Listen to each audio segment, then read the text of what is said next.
Bien, esperamos 3 minutos que se conecten todos y empezamos. Vamos a empezar revisando la lección, aunque he visto que todos han salido bastante bien.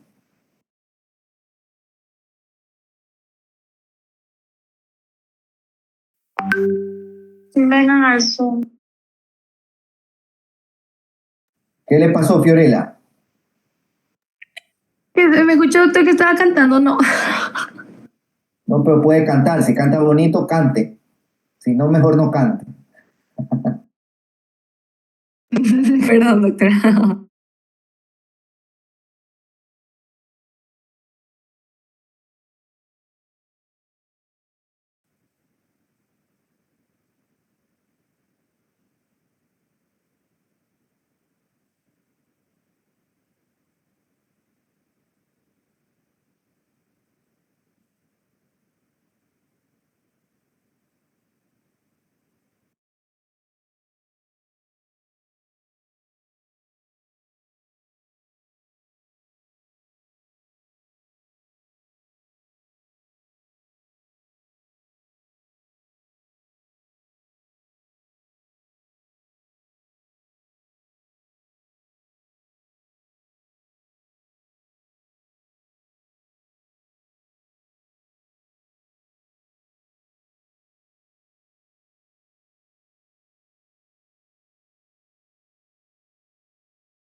Ok, yo voy a ir compartiendo mi pantalla.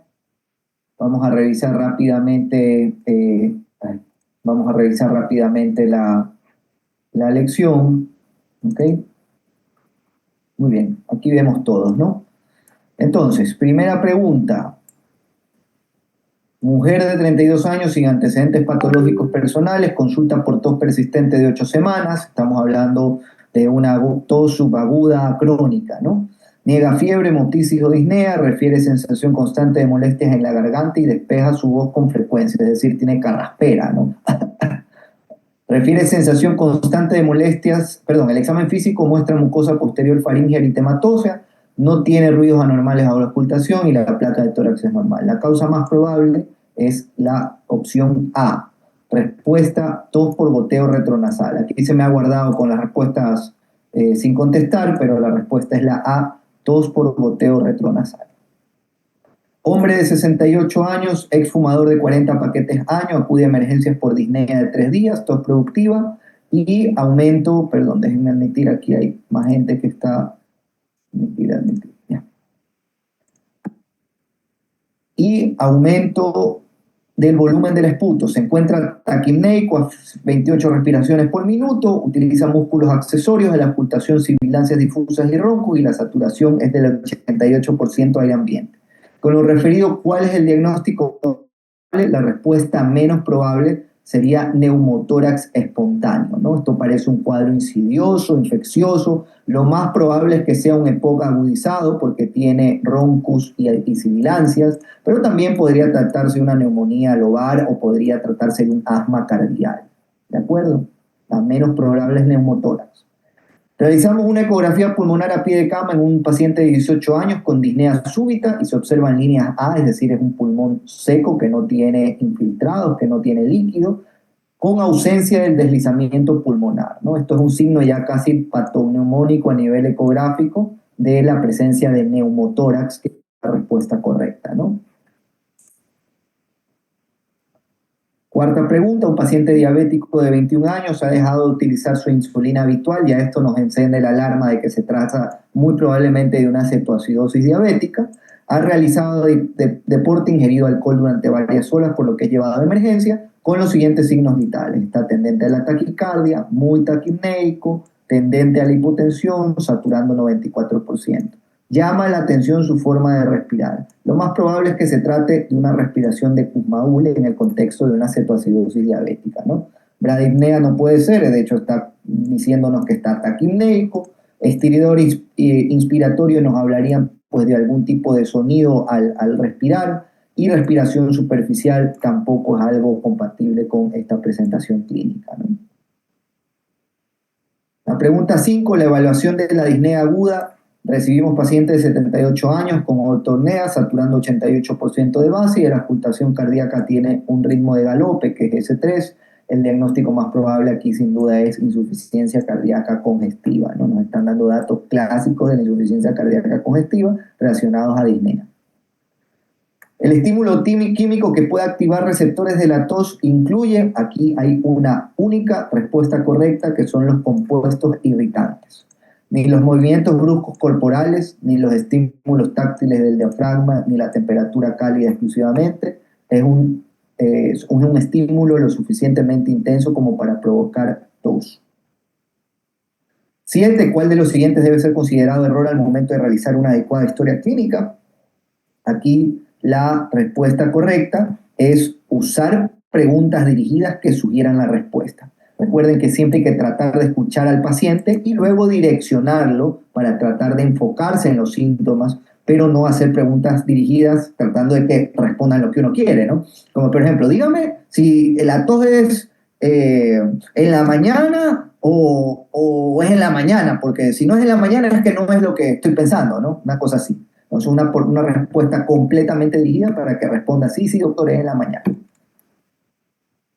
Pregunta 8. En la evaluación inicial de un paciente con disnea, uno de los signos de alarma que requiere atención inmediata es, la respuesta es B, estridor. El estridor, que es un sonido que el paciente puede realizar a la inspiración con la tos muy intensa, puede responder a una obstrucción parcial de la vía aérea superior. Esto es frecuente en niños pequeños, por ejemplo, que han aspirado canicas, gominolas o algo que ha obstruido parcialmente su vía aérea. Entonces tienen estridor laríngeo, que normalmente es como un silbido. Suena muy agudo cuando están respirando, y esto en el contexto de una disnea súbita al ingerir algo, pues es dato de obstrucción de la vía aérea, obstrucción parcial de la vía aérea. 9. De las causas de tos subaguda, ¿cuál es la más probable? La más probable sin duda es la tos postinfecciosa viral. Esto es algo muy frecuente, que alguien le dé influenza, COVID o algún cuadro viral, virus incital respiratorio, y quede con tos hasta 8 semanas. Y la pregunta 10, hombre de 54 años con antecedentes de cáncer de próstata, es un antecedente relevante de tratamiento con quimio. Llega a la emergencia por disnea de 5 días, progresiva hasta volverse de reposo, dolor torácico pleurítico y hemoptisis. Estos son sus signos vitales: está taquipneico, taquicárdico, desaturado, pese a usar oxígeno está con una saturación baja. La auscultación revela ruidos respiratorios hipofonéticos en ambos hemitórax, pero no hay ruidos añadidos. ¿Cuál de las siguientes pruebas considera que es la que más podría orientar hacia el diagnóstico? Aquí la respuesta correcta es el D dímero, porque este es un paciente con cáncer en quimioterapia activa, que tiene disnea súbito, está hipotenso, taquicárdico. Lo más probable es que tenga una embolia pulmonar importante que le está condicionando este dato de inestabilidad hemodinámica y respiratoria. Ni la biometría, ni la gasometría, ni la placa de tórax van a orientar tan directamente al diagnóstico como en este caso el de dímero. No sé si hay alguna pregunta hasta ahí de la lección. Yo tengo una pregunta. Cuénteme. En la última, en la del dímero D, en los documentos que usted envió a la plataforma, la bibliografía recomendada, decía que para el tratamiento de la disnea en pacientes adultos, el estudio primario para poder evaluar disnea así súbita en pacientes adultos es la RX de tórax. Está en el documento que dice... Pero eso no es lo que está preguntando, eso no es lo que está en la pregunta. La pregunta lo que te dice es cuál de las siguientes pruebas va a orientar más directamente al diagnóstico. Y la que orienta de todas esas pruebas más directamente al diagnóstico es el dímero. No te está diciendo cuál es la prueba primaria que hay que solicitar para la evaluación de disnea. En ese caso sería la radiografía de tórax, como bien dice. Okay. ¿Alguna otra pregunta? Bueno, en realidad todos han salido bastante bien. He visto que la mayoría ha sacado 9, 10, 8, así que felicitaciones. De este estilo más o menos va a ser el examen parcial. ¿Ok? Voy a volver a colocar la pantalla de compartir. Un segundito. Okay. Ahora ven mi presentación de PowerPoint. Sí, ¿no? Sí, doctor. Perfecto. Nos habíamos quedado ya cerca del final de la presentación. Habíamos hablado algo así muy general de la espirometría y del abordaje de la alarma asociado a la tos, ¿no? Perdón. Ahí ven toda la presentación. Sí, doctor. Lo ven grande, ¿no? No se ve pequeñito. No está en grande, doctor. Ah, perdón. A ver, ahí. Ahí sí. Sí, Entonces, doctor, gracias. síntomas de alarma asociados a la tos, como por ejemplo la disnea, hemoptisis, síntomas sistémicos, tos prolongada y productiva. Estos son síntomas de alarma que deben encender pues ciertas luces hacia los diagnósticos, ¿no? Esto ya es algo relacionado al tratamiento, que es la finalización de la presentación. Según la causa, en el goteo posnasal o retronasal, lo que hay que tratar de dar son antihistamínicos y descongestionantes como pseudoefedrina o fenilefrina, antihistamínicos como por ejemplo cetiricina, loratadina, ¿no? Esto de aquí lo que hace es disminuir la inflamación de las membranas y de esta manera evita el goteo, ¿no? Se puede considerar también inhibidores de los leucotrienos como el montelukast, que también tiene una utilidad en el asma, corticoides nasales en ocasiones cuando hay mucha congestión nasal, y antibióticos únicamente si se sospecha sinusitis con infección bacteriana, ¿no? La sinusitis con infección bacteriana suele tener moco purulento, fétido, abundante, mucho dolor y congestión en los senos frontales y paranasales, ¿no? Por otro lado, dentro de la tos crónica hay que considerar siempre el diagnóstico de asma. Esto ya vamos a ver en una clase los criterios diagnósticos de asma, pero en términos generales, para considerar un paciente con asma, el paciente debe tener datos clínicos clásicos como por ejemplo sibilancias, disminución disnea, sibilancias, disnea, sensación de opresión torácica y o tos. Estos son los síntomas clásicos del asma, pueden variar, hay pacientes que solo tienen tos, hay pacientes que sienten inicialmente únicamente opresión torácica, hay pacientes que solo escuchan sibilancias, pero estos son los 4 síntomas clásicos del asma: sibilancias, tos, disnea y opresión torácica. ¿Ok? Los síntomas, como el asma es una enfermedad crónica, los síntomas son variables en intensidad a lo largo del tiempo. Son síntomas que normalmente empeoran en la noche o durante el ejercicio y a veces pueden ser inducidos por alergenos, por irritantes químicos, por aire excesivamente frío, ¿no? En ocasiones también los cuadros suelen ser engatillados por infecciones, sobre todo de tipo viral, ¿no? Importante que en el asma siempre hay que realizar una espirometría para confirmar el diagnóstico. No se puede diagnosticar asma sin confirmación espirométrica. La espirometría debe dar datos que sugieran obstrucción crónica al flujo de aire. Y de hecho, en muchos de los casos, o en la mayoría de los casos, como esta es una enfermedad reversible, al realizar la prueba post-broncodilatación, no sé si se los comenté, pero es una prueba en la cual después de hacer la espirometría forzada, se utilizan 400 microgramos de salbutamol, es decir, 4 puffs seguidos de salbutamol, se esperan 15 minutos y después de eso se hace una segunda espirometría forzada. Y si hay un cambio de por lo menos un 12% o por lo menos 200 mililitros en la capacidad vital forzada o en el volumen expiratorio forzado en el primer segundo, esto significa que la prueba broncodilatadora es positiva y por lo tanto se trata de un cuadro reversible, ¿no? Eso es lo clásico del asma. No estoy viendo la pantalla en la que están, así que por favor si alguien tiene alguna pregunta me interrumpe directamente, no hay ningún problema. Como el asma es una enfermedad crónica, es muy importante la relación médico-paciente, que el paciente esté continuamente en contacto, que sepa cuándo puede agudizar y evitar la exposición a posibles agudizantes como irritantes, etc.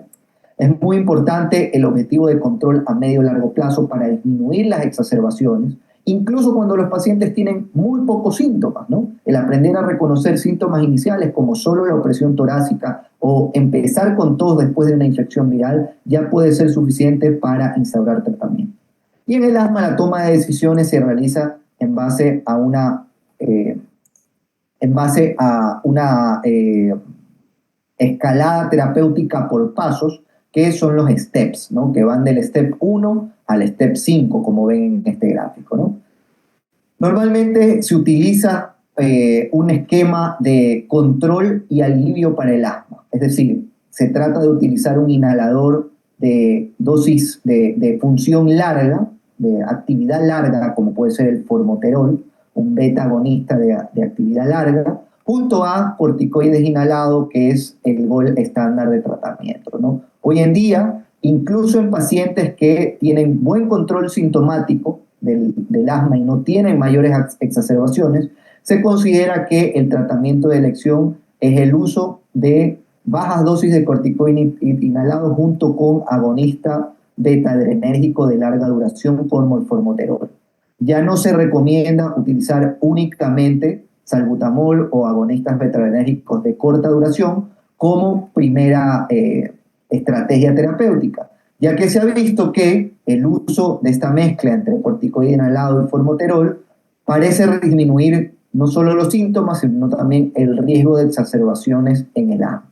Ustedes deben saber que en todas estas enfermedades respiratorias, como el asma y el EPOC, cada vez que el paciente agudiza, tiene una caída de la función respiratoria y esto a su vez puede condicionar una peor calidad de vida, mayor disnea crónica y una mayor probabilidad de exacerbaciones a la larga, ¿no?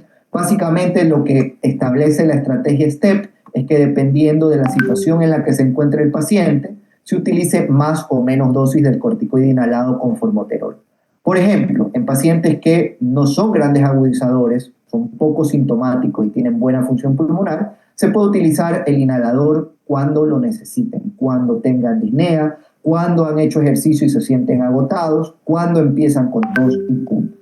En pacientes que son sintomáticos y tienen además importante disminución de la función pulmonar, se puede utilizar bajas dosis de mantenimiento del inhalador. Normalmente se envía una inhalación en la mañana todos los días o una inhalación en la mañana y una en la noche.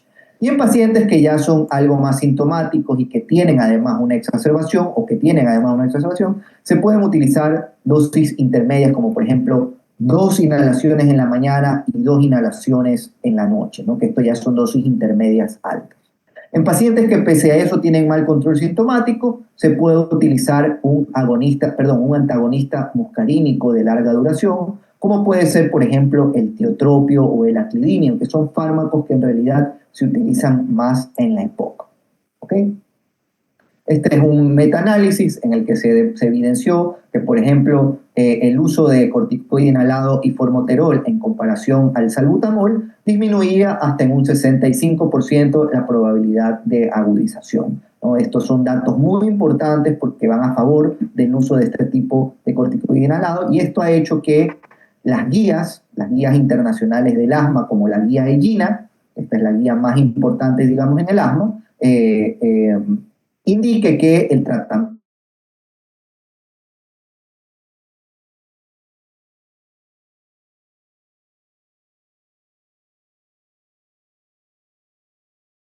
de asma agudo, ¿qué es lo que se debe utilizar? Ahí sí se puede utilizar adicionalmente al inhalador que ya tiene el paciente, agonista beta-adrenérgico de corta duración, como por ejemplo salbutamol cada 20 minutos o cada hora o cada 4 horas, que es como normalmente se prescribe. Y adicional a eso se utiliza corticoide inhalado y se utiliza oxígeno. Si hay sospecha de que el paciente, por ejemplo, tiene una infección bacteriana añadida, se puede utilizar antibióticos, pero recuerden que en más del 50% de las agudizaciones de asma, el desencadenante suele ser o un alergeno o una infección viral o alguna situación adicional que no guarda relación con una infección bacteriana, ¿sí? Por lo tanto, el uso de antibióticos de forma generalizada en las crisis agudas de asma no está indicado, ¿sí? La EPOC, que también es otra enfermedad que vemos más adelante, también tiene como síntomas clásicos disnea, sibilancias y roncus, que son datos de obstrucción bronquial, tos crónica, suelen tener infecciones respiratorias recurrentes y suele haber un factor de riesgo identificable, el más importante, la exposición a tabaco, que según las series está presente en más del 80% de los pacientes, pero en nuestro medio también es muy importante la presencia de tuberculosis en las edades tempranas de la vida, sobre todo en la niñez y adolescencia.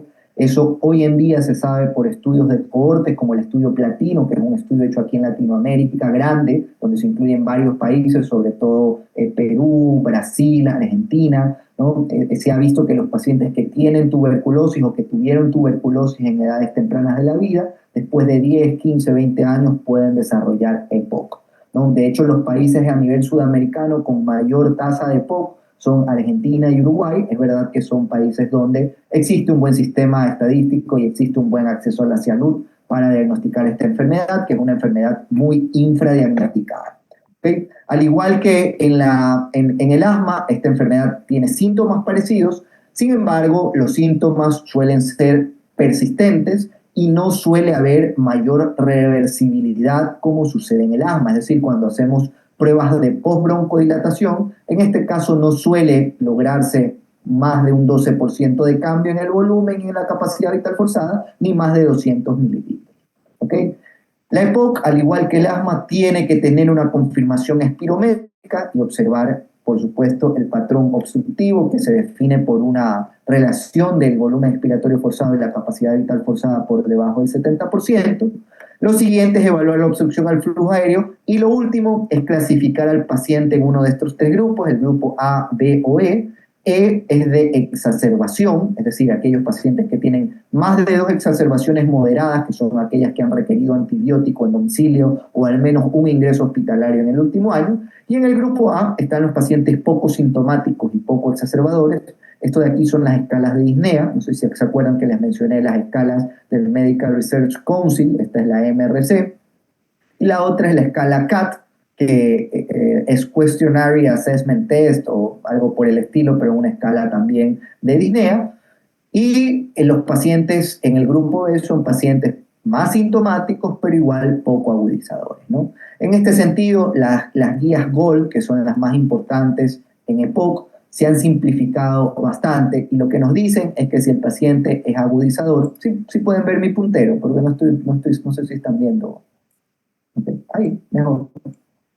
Si el paciente es agudizador, es exacerbador, es decir, tiene más de una exacerbación importante al año o más de 2 que requieren antibiótico, el paciente debería ser tratado con agonista beta-adrenérgico de larga duración y antagonista muscarínico de larga duración. Hoy en día hay algunos compuestos que tienen estos fármacos, como por ejemplo espiolto, ¿no? Como por ejemplo ultibro, son mezclas entre aclidinio, formoterol o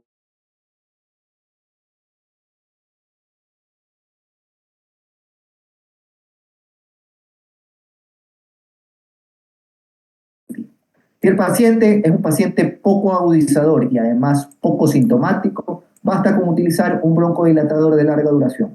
Puede ser salmeterol, puede ser puede ser tiotropio. Hay un inhalador que solo tiene tiotropio, que uno de los más prescritos en el mundo, se llama Spiriva.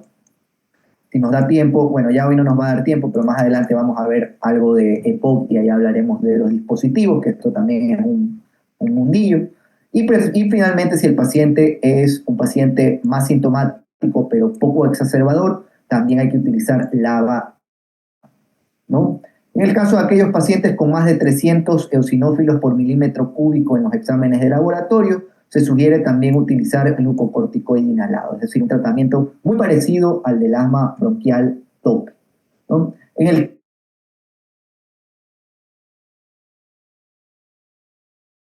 el paciente debe dejar de fumar, debe realizar actividad física porque esto mejora la función pulmonar y además debería cumplir las guías locales de vacunación antigripal, COVID-19, neumococo, esto normalmente se coloca cada 5 años, vacunación de tosferina que se coloca cada 10 años, vacunación del herpes zóster, vacunación del virus sincitial respiratorio, ¿no? Ya hablaremos en una clase sobre EPOC. También puede haber tos relacionada al reflujo gastroesofágico, ¿no? En este caso, el tratamiento no farmacológico son medidas dietéticas, evitar potenciales agudizadores del reflujo como consumo excesivo de café, consumo de alcohol, el tabaco, chocolates, todo esto puede empeorar el reflujo. Elevar el cabecero de la cama por lo menos 45 grados, evitar comer 3 horas antes de dormir, esto también es importante. Y el tratamiento farmacológico aquí pues es usar inhibidores de bomba de protones para disminuir la acidez gástrica, ¿no? El equivalente a omeprazol, dosis de 20 a 40 cada 12 horas durante por lo menos 4 semanas, ¿no? Si un paciente tiene tos secundaria a reflujo, esto es un antes y un después. Muchos pacientes responden al uso de inhibidores de bomba de protones, evidentemente junto a tratamiento no farmacológico, el uso de fajas, la obesidad, todo esto también contribuye al reflujo, ¿no? Y los pacientes pues dejan de toser. Los pacientes con reflujo suelen tener sobre todo tos en las noches de comer, ¿ok? Y si no hay respuesta en 4 o 8 semanas, lo ideal es hacer una pH-metría. Esto es una prueba donde se introduce una sonda desde la nariz hasta el estómago y esa sonda mide durante 24. Vamos a ver a nivel esofágico qué tanta acidez existe. El umbral habitual de la pH-metría suele ser 3. Si el pH está por debajo de 3 en el esófago, hablamos de que hay una acidez muy importante a nivel esofágica, ¿no? Y también se puede realizar una manometría, que es una prueba de presión a nivel del esófago, utilizando el mismo principio, utilizando una sonda que tiene un catéter de medición de la presión a nivel esofágico. ¿Ok? Ya paciente con tos, no hay que diagnosticar asma hasta no realizar una espirometría. Esto es algo que se ve en el día a día. Le dicen, no, usted tiene asma, a los niños le dicen tiene asma y nunca le han hecho una espirometría. No administrar antigripales o antitusígenos en niños. Si hay tos crónica en el adulto, pensar siempre primero en goteo postnasal, esto es lo más frecuente después de un cuadro viral. Pensar en reflujo gastroesofágico, sobre todo en personas obesas, en personas muy tomadoras de alcohol. Pensar en asma o en bronquitis crónica en EPOC, especialmente en personas fumadoras, ¿no? Otras causas, recordar siempre los IECA, el enalapril, hasta un 10% de pacientes con enalapril pueden tener tos porque al inhibir la enzima convertidora de la angiotensina, secundariamente aumenta la liberación de leucotrienos a nivel pulmonar. Y si ya como médico general o médico de atención primaria, médico de familia, médico internista no llegamos a un buen abordaje diagnóstico, siempre se puede referir al paciente a neumología o a otorrino, ¿no? A evaluar otras causas. ¿Ok? Eso respecto a la tos. ¿Alguna pregunta hasta ahí?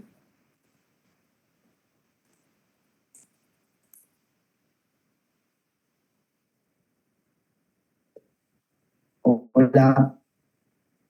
No, doctor. Oh, Muy bien. Vamos entonces con lo siguiente. Alguien ha hablado algo, creo, María. Doctor, una pregunta. En los apuntes de la clase te voy a dar poco el diagnóstico, es una prueba sensible. El paciente del caso estaría sesgado, yo le di la primera prueba de la patología respiratoria. Sí, efectivamente es una prueba muy sensible, pero es poco específica. Pese a eso, en este caso, sería la prueba que más orientaría al diagnóstico por lo que hemos mencionado, ¿no? La sospecha clínica principal es que tenga una embolia pulmonar. ¿Okay? Muy bien, vamos a hablar ahora de gasometría. Un segundito. Okay, estamos.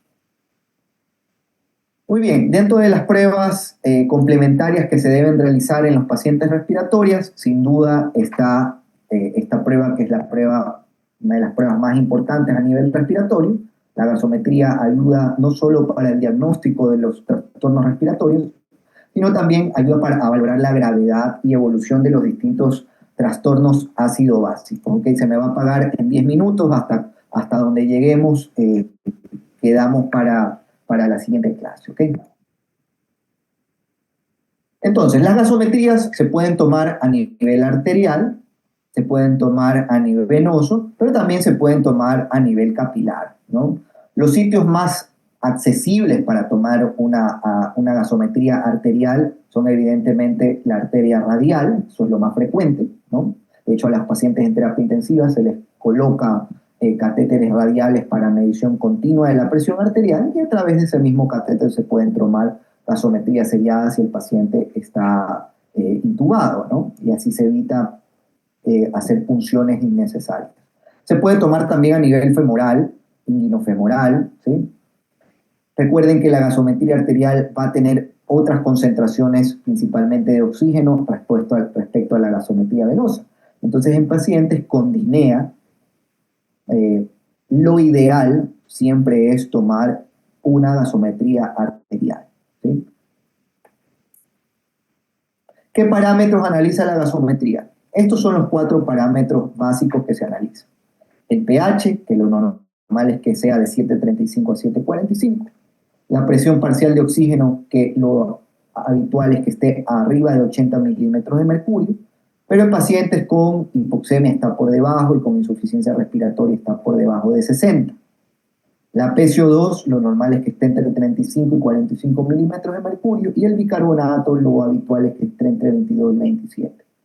Luego hay unos parámetros secundarios que son la base exceso, que suele ir de -3 a +6, y esto nos sirve sobre todo para orientar el diagnóstico de acidosis metabólica o alcalosis metabólica. El anion gap, que es la brecha aniónica, es la diferencia entre cationes y aniones. La saturación de oxígeno también nos la refiere a de oxihemoglobina con la presión parcial de oxígeno. El ácido láctico o el lactato, que normalmente va de 5 a 15 miligramos decilitro, y en milimoles lo habitual es que esté por debajo de 1.2 milimoles litro. Y también algunas gasometrías ampliadas dan otros parámetros importantes como la hemoglobina, el sodio, el potasio, el cloro, el calcio iónico y la glucosa. Si ustedes se fijan, la gasometría da mucha información y esta información es muy útil de cara a un paciente crítico, ¿no? Si ustedes reciben un paciente en la emergencia con bajo nivel de conciencia, con taquipnea, una gasometría rápida nos puede decir si tiene acidosis, qué tipo de acidosis tiene, si es con anion gap elevado, entonces tenemos que pensar en un ácido no medible. Nos puede también dar, por ejemplo, el nivel de hemoglobina, entonces a lo mejor el bajo nivel de conciencia es porque tiene un shock hipovolémico, porque se está anemizando debido a algún sangrado, o porque tiene hiponatremia severa, o porque ha hecho hipoglucemia, y todo esto lo podemos ver rápidamente con una gasometría. ¿Okay? Para entender bien la interpretación de la gasometría, recuerden que el pH es una relación entre el bicarbonato, que está en el numerador, y por lo tanto lo que afecta el bicarbonato va a afectar directamente el pH, es decir, si aumenta el bicarbonato en la sangre, aumenta el pH, es decir, hay alcalosis. Si disminuye el bicarbonato, disminuye el pH, es decir, hay acidosis. Y lo contrario, en el denominador está la presión parcial de dióxido de carbono, es decir, la relación es inversamente proporcional al pH. Si disminuye la presión parcial de dióxido de carbono, es decir, si hay hipocapnia, va a existir alcalosis respiratoria. Y lo contrario, un momentito, voy a poner el puntero, ok. Y lo contrario, si aumenta la presión parcial de dióxido de carbono, es decir, hay hipercapnia, a su vez va a disminuir el pH y va a existir acidosis respiratoria. Recuerden que un cambio metabólico va a provocar cambios a nivel respiratorio para intentar inducir una compensación. Esto es muy frecuente en, por ejemplo, la cetoacidosis diabética. En la cetoacidosis diabética existe esta respiración profunda y rápida que se denomina respiración de Kussmaul, que lo que hace es disminuir la PCO2, barre la PCO2 intentando inducir hipocapnia para de esa manera intentar elevar el pH, ¿no? Los cambios metabólicos van a inducir cambios respiratorios. Y lo mismo sucede con los cambios respiratorios. Cuando hay un cambio respiratorio inicial, como una acidosis metabólica, como una acidosis respiratoria, de forma secundaria va a haber cambios metabólicos, como por ejemplo una alcalosis metabólica. Esto es muy frecuente en los pacientes con acidosis respiratoria crónica por hipercapnia, los pacientes EPOC, tipo bronquítico crónico, que son los que clásicamente tienen acidosis respiratoria, suelen tener también una alcalosis metabólica de compensación. El anion gap, que como les he dicho es la diferencia entre cationes menos aniones, en realidad es un cálculo entre el sodio más el potasio, ¿no? El sodio más el potasio, menos el cloro más el bicarbonato, que son los principales aniones. Lo habitual, si contamos los números normales dentro de estos parámetros, lo habitual es que el anion gap esté entre 6 y 12, ¿no? El anion gap son los aniones no medibles, que suele estar en torno a 6 y 12, ¿no? Pero ¿qué sucede? Puede existir acidosis metabólica, ¿no? Una acidosis metabólica en la cual el cloro, como ustedes ven aquí, aumenta ligeramente, una acidosis metabólica hiperclorémica, y el anion gap se mantiene normal, en torno a 6 a 12, ¿no? Y también existe una acidosis metabólica con anion gap elevado. Aquí ustedes ven que el bicarbonato permanece normal, pero en cambio existe un aumento de anion gap mayor a 12, ¿no? ¿En qué situaciones sucede esto? ¿En qué situaciones sucede este aumento de anion gap? Normalmente cuando hay un ácido no medible, como por ejemplo un fármaco. Vamos a suponer que una persona tiene una intoxicación por ácido acetil salicílico.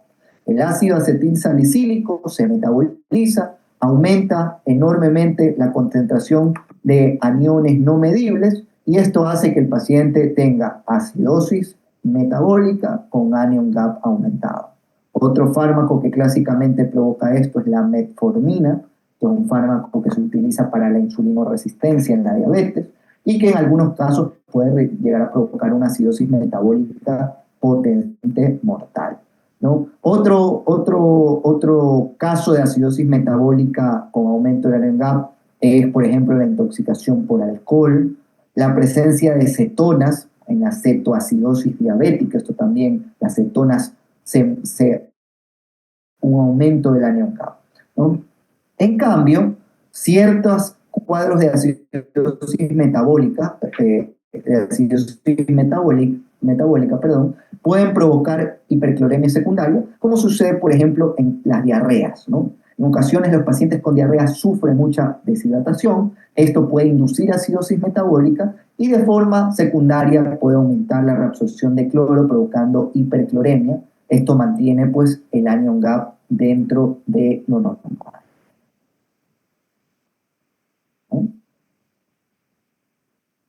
Vemos aquí entonces causas con anion gap normal: diarrea, la insuficiencia adrenal, la enfermedad renal crónica, fístulas, espironolactona, que es un ahorrador de potasio, un diurético, ¿no?